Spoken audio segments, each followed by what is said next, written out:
Hey, this is Paul Christopher Hoppy, aka Giant Buddha. Welcome to PIAS Vintage, where I'll be reposting and reintroducing some old Hand of the Week and Hand of the Day videos from a bygone era.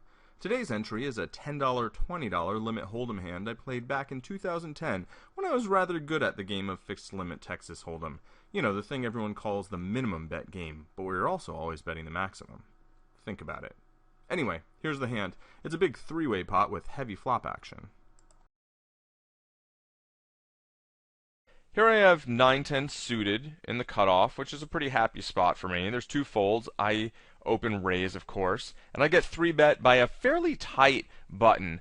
This is a PokerStars Pro that I don't have a lot of hands on, so I assume it's not really a Limit Holdem player, and it's more likely a no-limit or a tournament sit-and-go kind of player that's decided to just grind out a bunch of points on Limit Holdem tables. And, you know, that's playing 10-20 Limit Holdem's a great way to get a lot of VPPs, but the games aren't quite as soft as they were in 2006, back when people played 25-17. I mean, 25 VPIP is definitely tight by today's standards.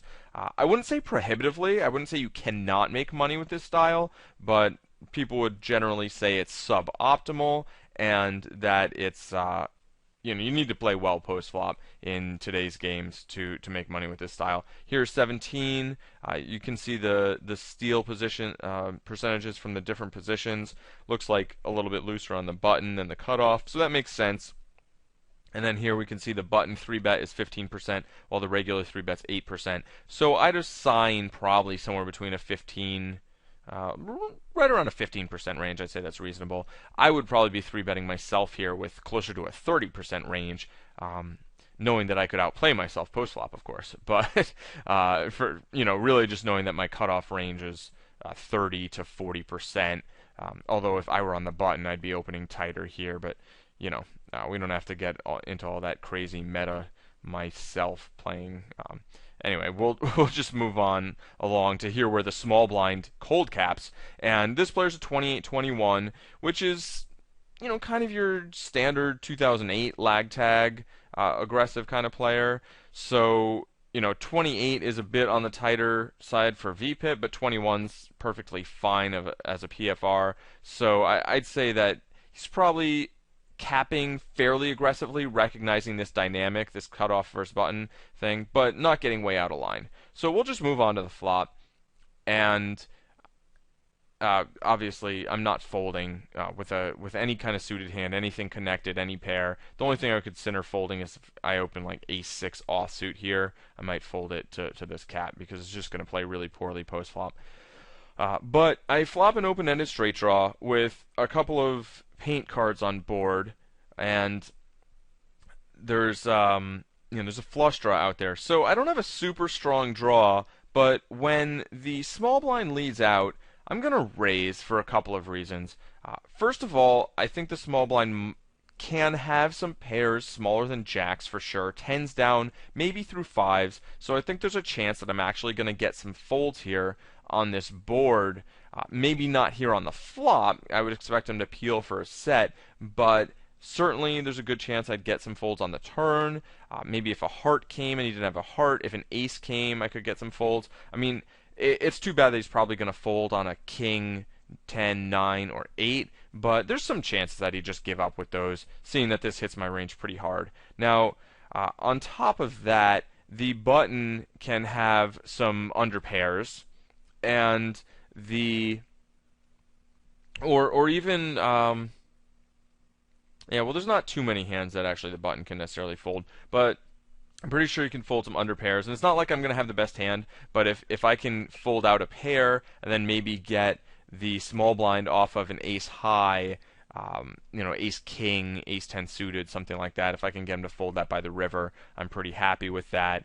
So I like my raise as a semi-bluff, but it's not going to really accomplish a ton. I can maybe increase my equity, and I can possibly take it down without a showdown. But, the other thing is if they all come along and I have an open-ended straight draw, I'm not really losing money on the exchange. I'm more or less breaking even on the bets that go in here on the flop. So it's not really a big deal. But the button caps it. And when the button caps it, I think he's got a really strong hand. Aces, kings, Queen's Jack, certainly. Ace Queen, maybe King Queen, Queen Jack. I'd say those hands are all in his range, and not a lot more than that. Some flush draws like Ace King of Hearts, Ace 10 of Hearts, King 10 of Hearts, maybe 9 10 of Hearts. Although I'm not sure that actually 3-bets me pre-flop because this player's pretty tight. So I'd say that's about it. That's pretty much what this player has. And the small blind calls. So when the small blind calls, I'm confident he doesn't have a set, doesn't have a...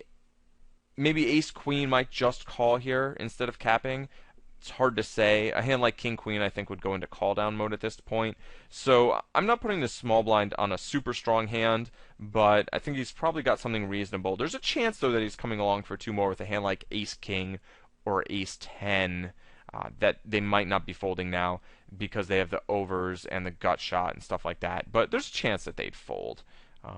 Let's just look at the odds. He's getting about 10 to 1 on those hands, so I certainly wouldn't actually expect them to fold right now, but they might fold by the river. Anyway, here I'm just going to call because I don't really see any folding equity anymore now that someone's 3-bet after already, a tight player's 3-bet, so his range is pretty strong and showdown bound, and then this player who's already kind of showdown bound to begin with is, he's not going anywhere either. So, I just don't have a value cap, and I don't have a semi-bluff anymore. So I'm just going to play it straight and, bing the nuts on the turn, which is nice. It checks to me. I have a really clear check raise because the button's range is strong. I expect him to bet essentially all the time. So I check, the button bets, the small blind calls, and I check raise for value. Pretty straightforward here, kind of a dream scenario as far as the way the turn could play out. And they both call, and then the river's an 8. So if we look at their ranges, the button's range here can have tons of hands I beat. He can have aces, kings, ace queen, maybe king queen, sets of queens, sets of jacks, and that's probably about it. Maybe pocket. No, that's really pretty much it. I can't think of much else except for maybe some flush draws that have whiffed. So of course I'm going to bet for value, and I get raised. So I really just want to talk about this raise. When this player raises, instead of going for an overcall, I think he should have a set of queens, or rather queens full or jacks full, almost every single time. Because if we look at my line, right, let's start with my line. My hand can basically be 9-10, it could be queen 8 suited, or maybe jack 8 suited. I'd say that's about it. There's really nothing else that's at all reasonable for me to raise the flop and then check raise the field on the turn after the pre-flop action that went on. So, he's got to put me on basically at least a straight here. So as far as I'm concerned, he needs a boat to raise. And the only boats I think he can really have are queens full or jacks full. And so here he's going for the bet from me, the extra bet from me, which is reasonable. Instead of going for the overcall. If he had a hand like pocket aces, pocket kings, ace queen, I think he should go for the overcall. I don't really expect that he can get any better hand to fold. That doesn't really make any sense. And so yeah, so when he raises, I basically put him on boats. The small blind folds, so I don't really know what he had. He maybe had a big flush draw, maybe ace king, even ace 10 suited. Anyway, I call because, folding's ridiculous. I'm getting 20 to 1. But I also think that raising is really bad. I mean, if you just look at it, this guy really has to have a boat. If he doesn't have a boat, I think he made a huge error on the river. And in fact, he has pocket kings. And he clearly thought that I had queen jack, which is just a hand reading fail, basically. I should not have queen jack there. Why would I check raise this turn? Why would I call and check raise the turn with queen jack? It doesn't really make any sense. Wait for a safe card, and then that's not really that safe of a card. With those callers in there, I should really just be jamming queen jack. Also, if you just look at the combos, I mean, queen jack is offsuit, that's 9 combos, whereas if I can have offsuit 10-9, that's 16 combos. So I don't like his play at all. I like my play, and that's about it.